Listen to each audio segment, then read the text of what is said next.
ഒരു ദൂത് കേട്ടത് കൊണ്ട് നടക്കണമെന്നില്ല. ആ ദൂതിന് വേണ്ടി ഒരു വർക്കൗട്ടുണ്ട്. നിങ്ങളെക്കുറിച്ച്, നിങ്ങളുടെ കുടുംബത്തെക്കുറിച്ച്, നിങ്ങളുടെ തലമുറയെക്കുറിച്ച് ദൈവം ഒത്തിരി ദൂതുകൾ കേട്ടിട്ട് തന്നിട്ടുണ്ട്. പക്ഷെ നമ്മൾ പലപ്പോഴും പറയാറുണ്ട്, കർത്താവേ, ഞാൻ കേട്ടിട്ട് എന്തുകൊണ്ടത് നടന്നില്ല.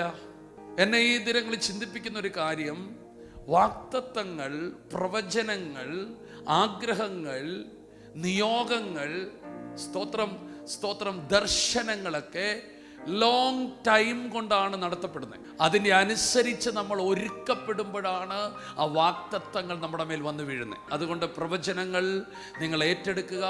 നിങ്ങൾ കേട്ട ദൂതിനനുസരിച്ച്, പ്രവചനത്തിനനുസരിച്ച്, വചനത്തിനനുസരിച്ച് ദൈവത്തോട് പറയണം, പ്ലീസ് ലോർഡ്, എന്നെ അതിനനുസരിച്ചൊന്ന് പണിതെടുക്കണമേ. അബ്രഹാം എന്ന് പറയുന്ന മനുഷ്യന് ദൈവം കൊടുത്ത ഒരു വാഗ്ദത്തമാണ് ഒരു സന്തതി.